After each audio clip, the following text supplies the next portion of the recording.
September 15, 1940, 11:47 a.m., 18,000 feet above the Thames Estuary.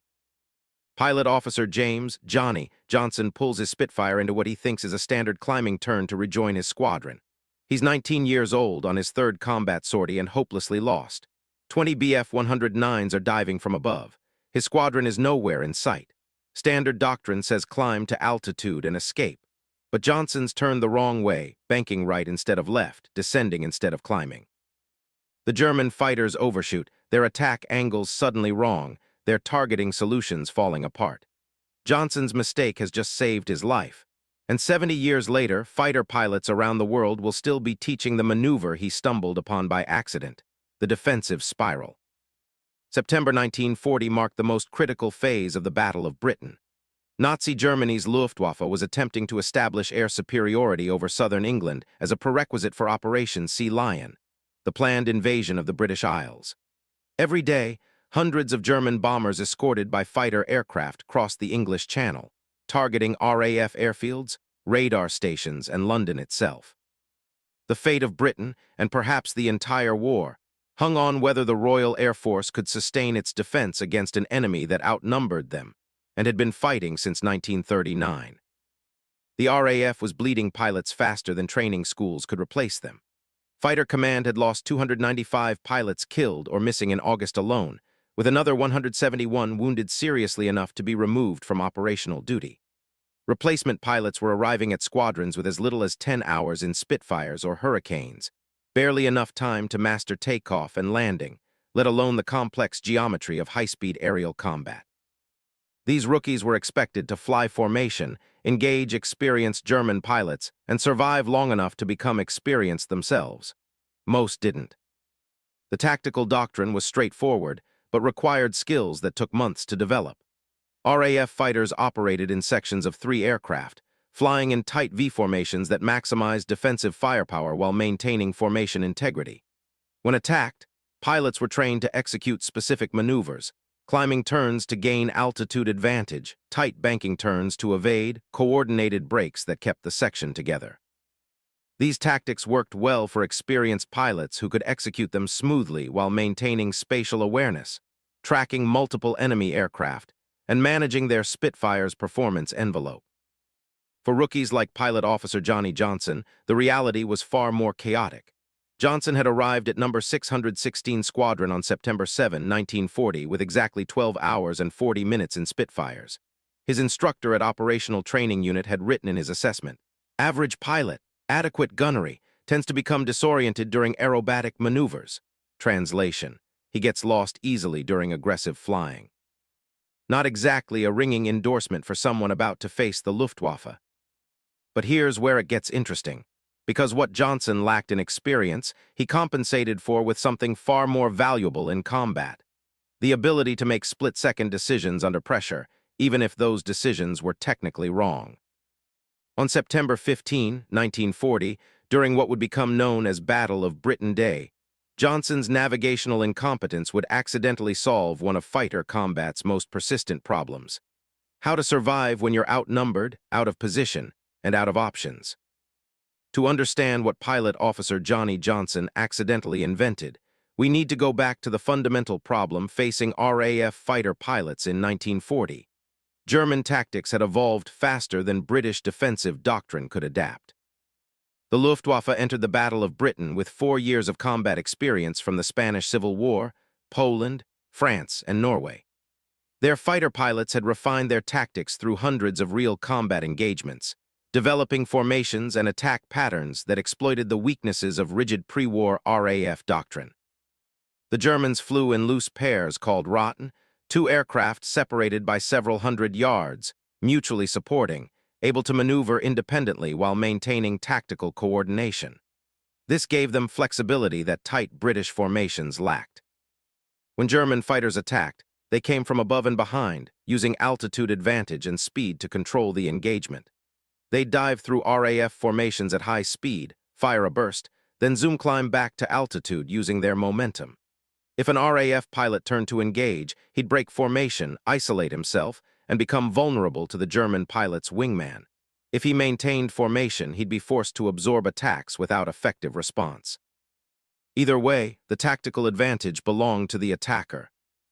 RAF doctrine emphasized formation discipline above individual survival. Pilots were trained to maintain their position in the section, to execute coordinated maneuvers, to support their section leader. This worked brilliantly when the entire section stayed together, and when pilots had the experience to execute complex maneuvers while under attack. It worked poorly when sections were broken up by surprise attacks, when rookies couldn't maintain formation under combat stress, or when pilots found themselves isolated and outnumbered. The isolated pilot problem was particularly acute for newcomers. Experienced pilots could use clouds for cover, could perform defensive maneuvers that bought them seconds to assess the situation, could read the developing tactical geometry and position themselves advantageously. Rookies, lacking those skills, tended to follow their instincts, which usually meant climbing or turning hard in whichever direction seemed safest. German pilots knew this. They positioned their attacks to exploit predictable rookie responses, herding inexperienced RAF pilots into positions where follow-on attacks could finish them off.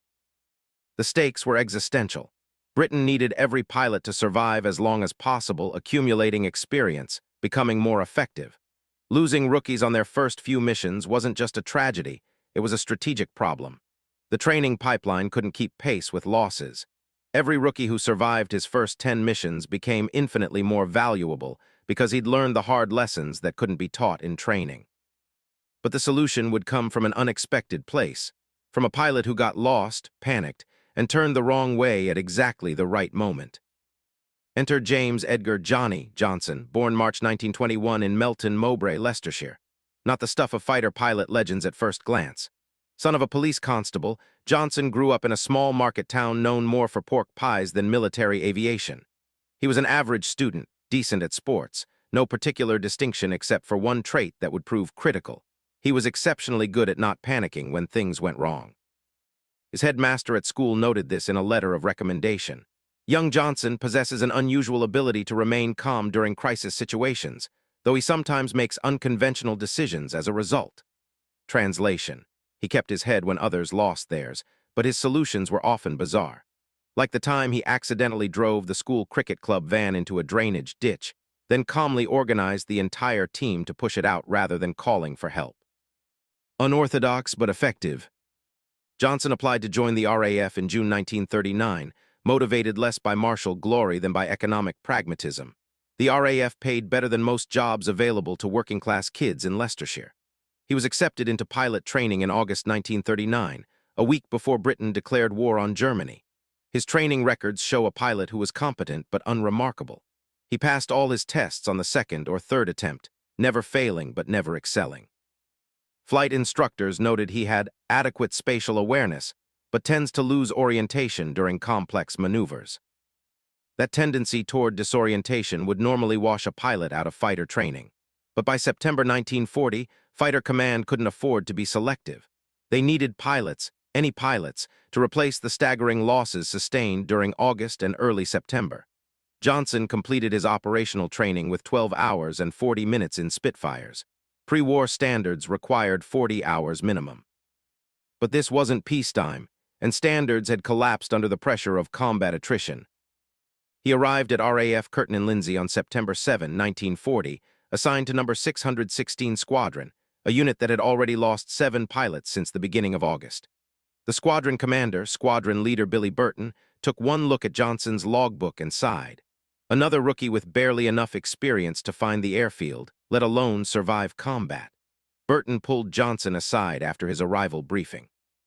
"Johnson, you're going to fly as Arsène Charlie, tail-end position in the section. Your job is to watch behind us and call out attacks. You are not, under any circumstances, to break formation to chase enemy aircraft. You are not to attempt heroic maneuvers. You will stay with your section leader and do exactly what he does. Understood?" "Yes, sir." "I'm serious about this. 3/4 of rookie pilots die in their first 5 missions because they do something stupid. Don't be stupid. Stay in formation. Follow your leader. Survive long enough to learn how to actually fly this aircraft in combat." Johnson flew his first operational sortie on September 8, a patrol over the Thames Estuary that encountered no enemy aircraft. His second sortie on September 12 involved distant observation of a German bomber formation, but his squadron was vectored away before engaging. 2 missions, 0 combat, which meant Johnson was still completely unprepared for what combat actually felt like. He hadn't experienced the disorientation of high-G turns. Hadn't felt the tunnel vision that happens when adrenaline spikes. Hadn't learned to track multiple aircraft while flying his own. He was, in every meaningful sense, a liability waiting to get himself and possibly others killed. September 15, 1940 would be different.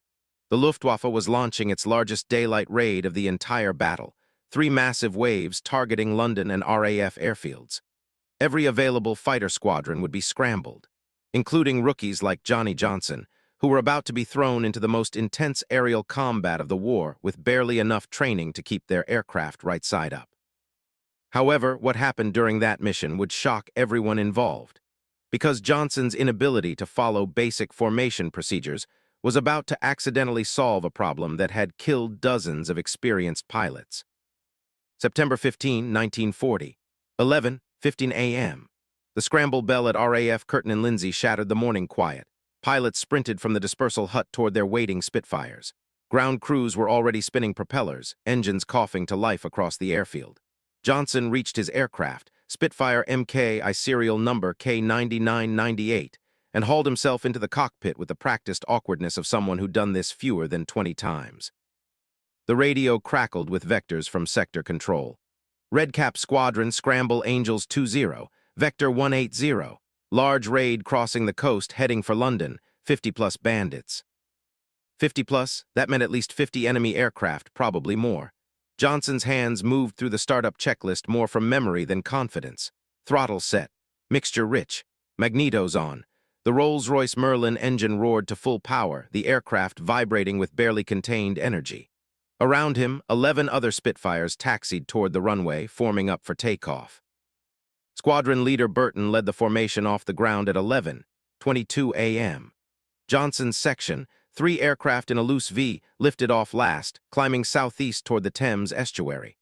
The radio chatter was constant, other squadrons being vectored toward the incoming raid, ground controllers calling out altitudes and headings, pilots confirming orders.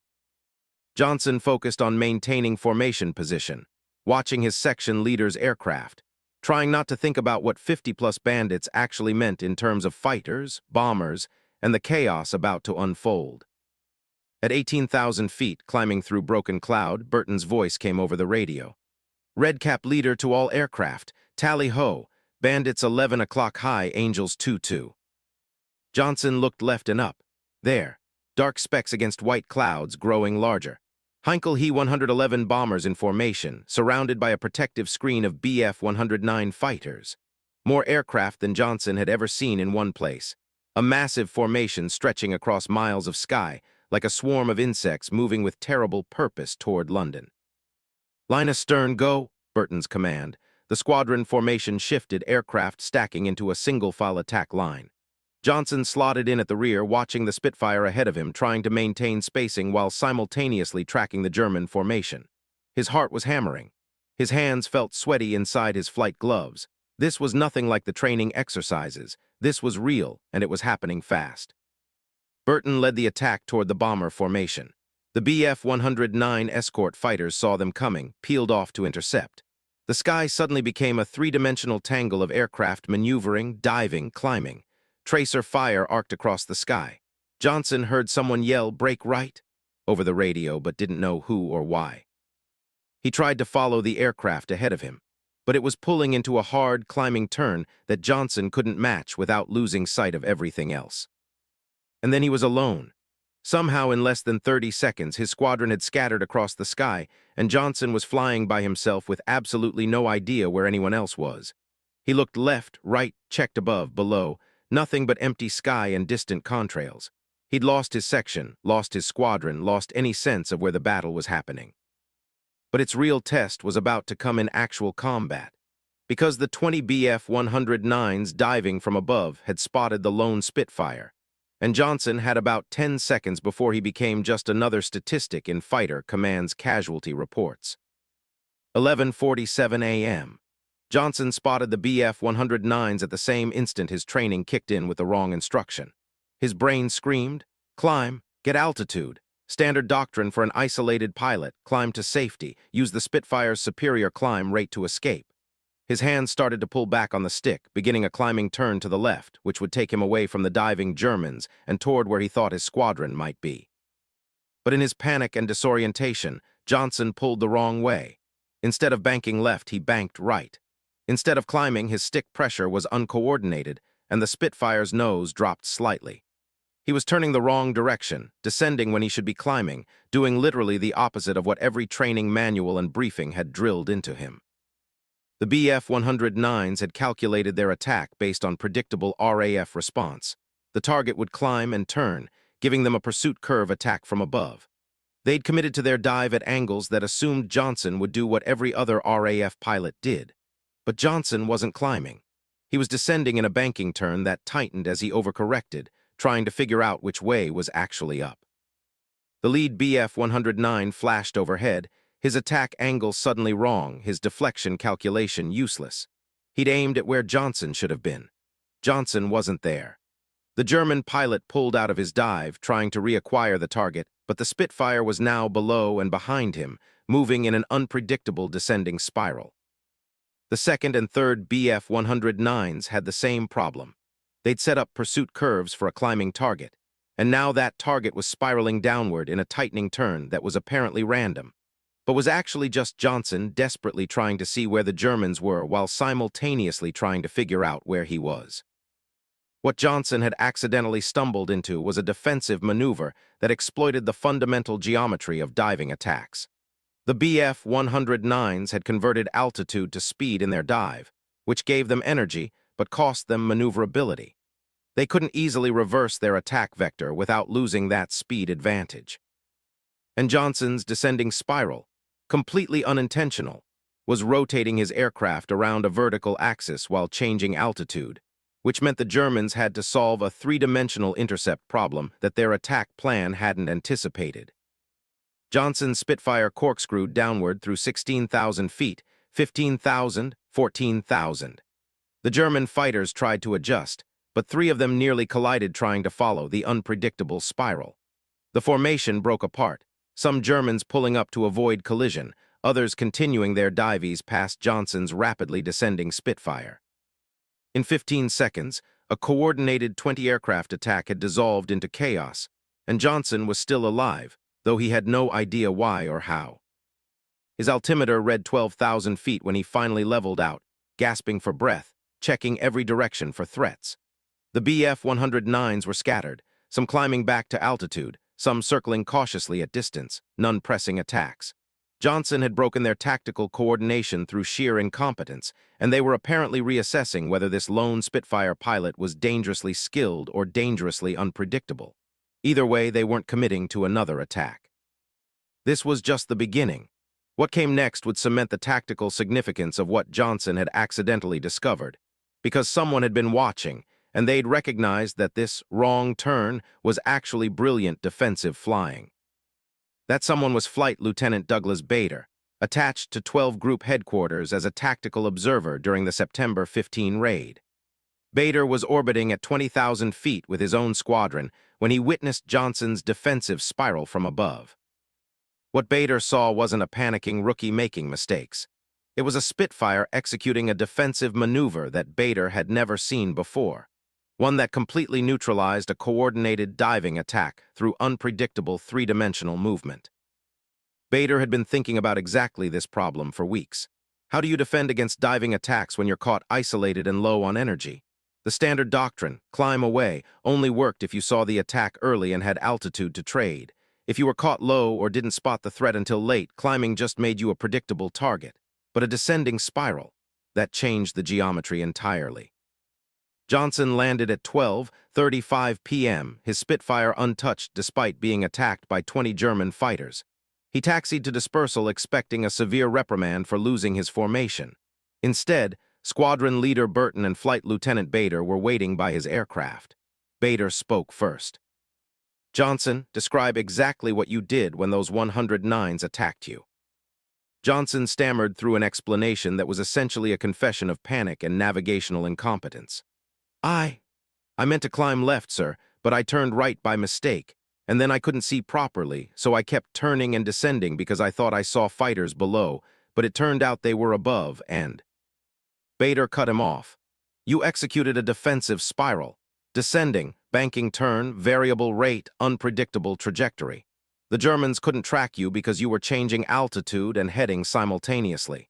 They committed to a diving attack based on predicted intercept, and you weren't where their attack geometry expected you to be. Yes, sir, if you say so, sir. Burton was less impressed. He got lost and panicked. He broke formation, isolated himself, and got lucky that his flailing around confused the Germans more than it confused him. Irrelevant, Bader replied. Lucky or not, it worked, and more importantly, it's repeatable. Any pilot can execute a descending spiral. You don't need exceptional skill, you need to understand the geometry. Diving attackers have committed their energy to a specific intercept solution. A spiral changes that solution faster than they can adapt. He turned back to Johnson. How much altitude did you lose? 6,000 feet, sir, maybe 7. And how long did the engagement last? 15 seconds, 20. Bader nodded, calculating.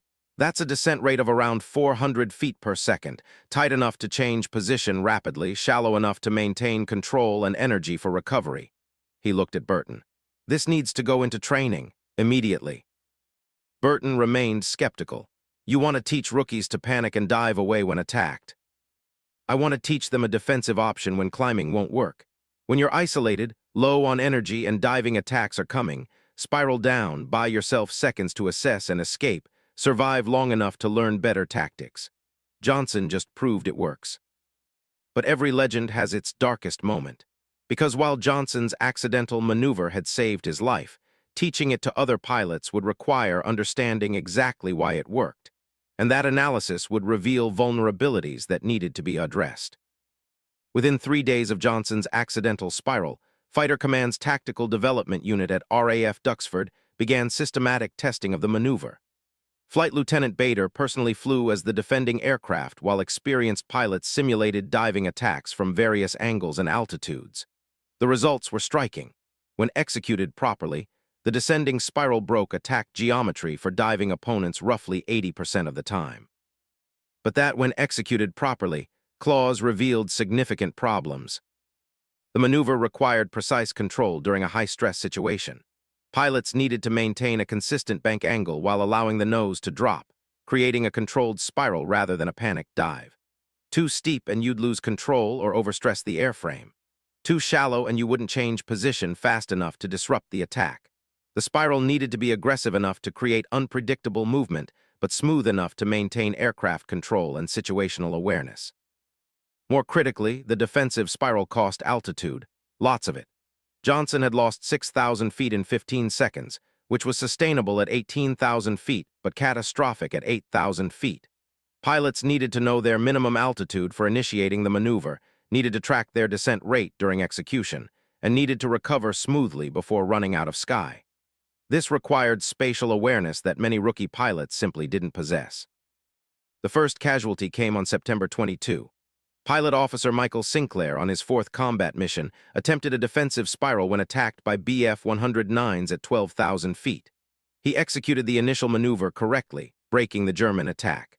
But Sinclair became disoriented during the spiral, lost track of his altitude, and pulled out at 1,500 feet, too low and too fast. The Spitfire's wings failed under the G-forces of his recovery attempt. He died on impact in a field near Maidstone. The second casualty came 3 days later. Pilot Officer Thomas Warren initiated a spiral at adequate altitude but held the maneuver too long, trying to shake persistent German fighters. He descended through 2,000 feet still spiraling, recognized too late that he was too low, attempted to level out, and hit the ground at 300 miles per hour. No parachute, no ejection, no time. Fighter Command's response was immediate. The defensive spiral was restricted to pilots with at least 5 combat missions, and minimum altitude was set at 10,000 feet for initiation. But the tactical value was undeniable. Pilots who executed it correctly were surviving attacks that would have killed them using standard evasive procedures. Gun camera footage from German fighters showed the frustration. Bf-109s and FW-190s diving on apparently isolated Spitfires, only to have their targets suddenly spiral away from predicted intercept points, forcing the Germans to break off or risk overshooting into vulnerable positions. By November 1940, the defensive spiral had been formally incorporated into Fighter Command Tactical Doctrine under the designation Evasive Maneuver Category III, Descending Spiral Defense. Training syllabi were revised to include spiral practice, with instructors emphasizing altitude awareness and recovery procedures. Johnny Johnson, the accidental inventor, was assigned to operational training units to demonstrate the technique to new pilots, an assignment he found darkly amusing since he'd originally executed it by complete accident while lost and panicking. The maneuver evolved through combat experience. Pilots discovered that varying the spiral rate made it even more effective, tightening and loosening the bank angle unpredictably, which prevented attacking fighters from predicting even the approximate future position. They learned that the spiral worked best when initiated before the attacker reached firing range, giving maximum time for the geometry disruption to take effect. They learned that spiraling toward the sun, if tactically feasible, added the defensive advantage of blinding pursuing fighters. Yet one mission would prove why this tactic earned its place in history, because what happened over Dover on December 3, 1940, would demonstrate the defensive spiral's effectiveness in the most dramatic way possible. December 3, 1940, 2:15 p.m. A German fighter sweep, 30 Bf-109s from Jagdschwader 26, crossed the channel near Dover, flying at 22,000 feet, looking for RAF fighters to engage. This wasn't a bomber escort mission. This was a pure fighter sweep designed to draw out RAF squadrons and destroy them in air-to-air combat. The Luftwaffe had shifted tactics after the failure of their daylight bombing campaign, focusing now on attrition warfare against Fighter Command itself. Number 616 Squadron scrambled 12 Spitfires to intercept. Johnny Johnson, now with 23 combat missions under his belt and unofficial status as the squadron's spiral expert, led a section of 3 aircraft. The tactical situation developed quickly. The German formation split into 2 groups, one diving to engage the Spitfires climbing from below, the other maintaining altitude as top cover to trap any RAF fighters that tried to climb away from the initial attack. It was a well-executed German tactical setup, and the RAF pilots recognized it immediately. Standard response would be to engage the diving Bf-109s while maintaining energy management to avoid being caught in a vulnerable position by the top cover group. But the Germans had numerical superiority and better positioning. The engagement would favor them significantly. Johnson's section was caught in the worst possible position, lower than both German groups, with enemies diving from above and others positioned to intercept any climbing escape.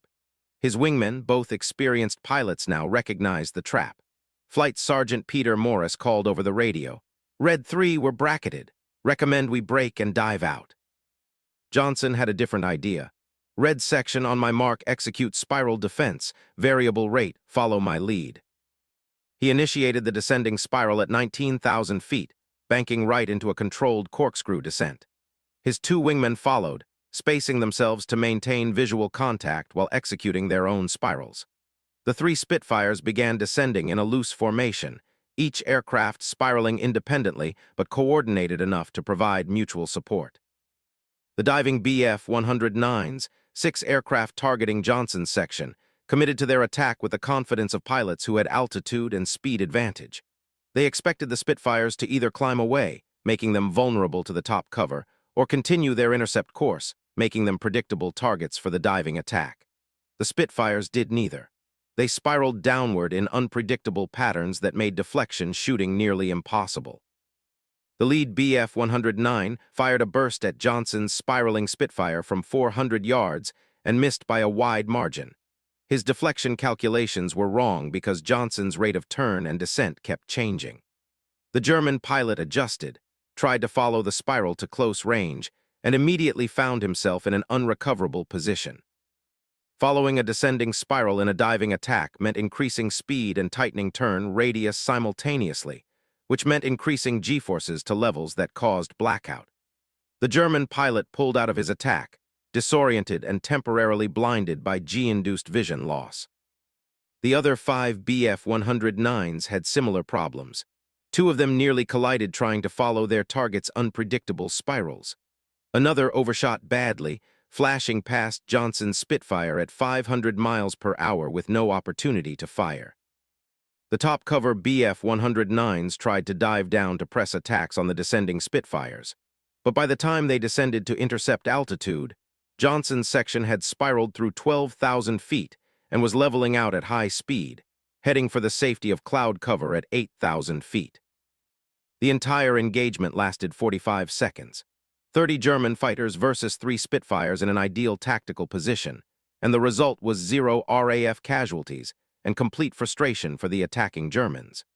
Johnson's section escaped without a scratch, and the Germans filed after-action reports describing RAF pilots who employed unusual descending evasive maneuvers that prevented effective engagement. The tactical lesson was clear. The defensive spiral, when properly executed by coordinated elements, could neutralize numerical and positional advantage. It wasn't about winning dogfights. It was about surviving impossible situations long enough to escape and fight another day. As the war progressed, the defensive spiral would continue to evolve and spread far beyond its accidental origins in Johnson's panicked wrong turn. By early 1941, the defensive spiral had spread throughout fighter command and was being taught at every operational training unit in Britain. But the tactics evolution didn't stop there. As RAF pilots gained experience with the maneuver, they discovered applications and variations that Johnson had never imagined during his original accidental execution.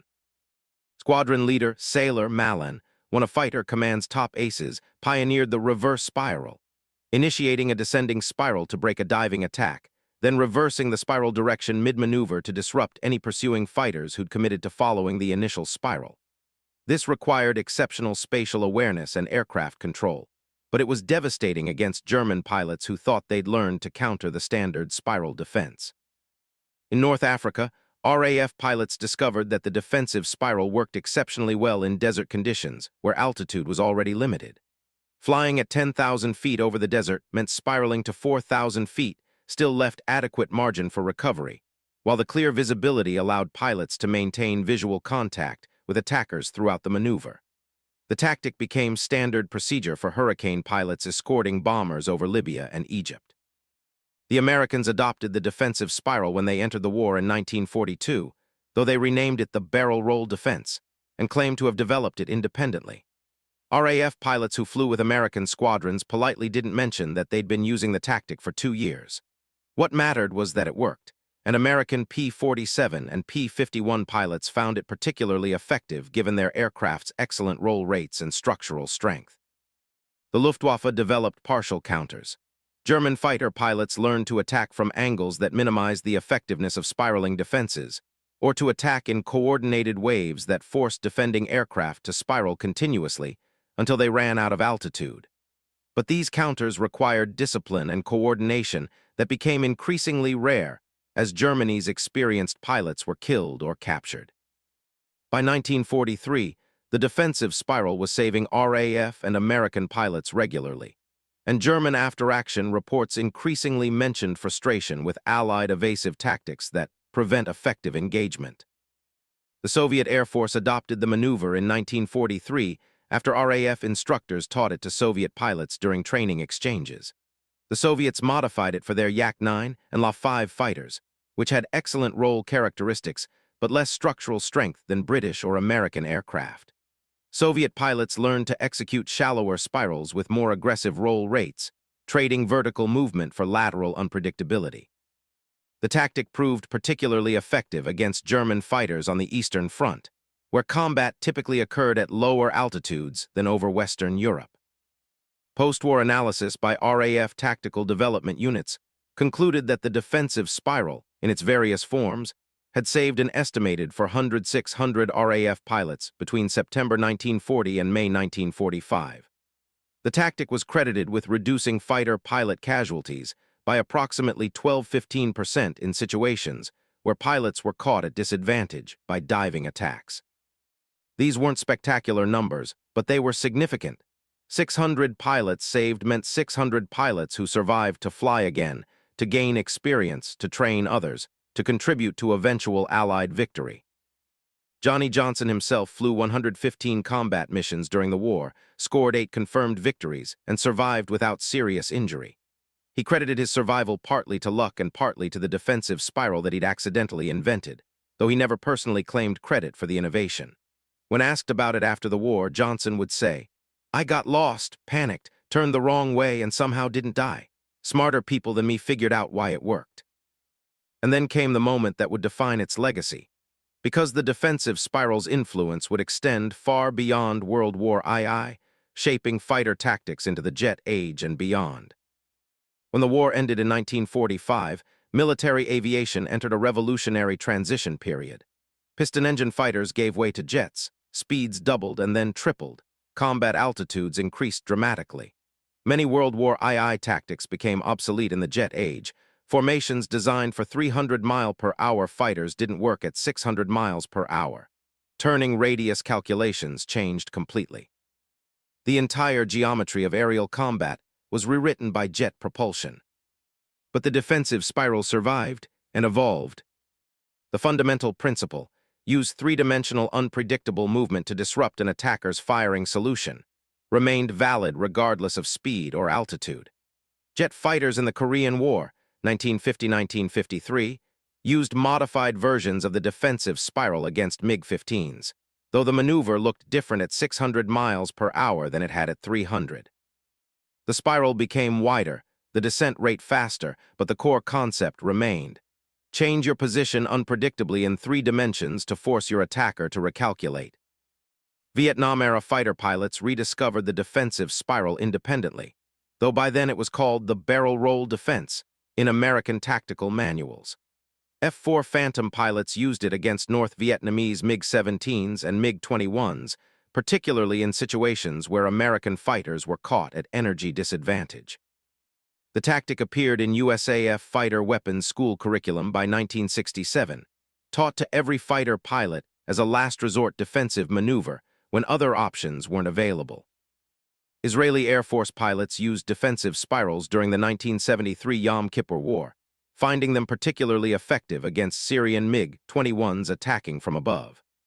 Israeli F-4 pilots discovered that the combination of defensive spiral and afterburner allowed them to break attack geometry while simultaneously building energy for counterattacks.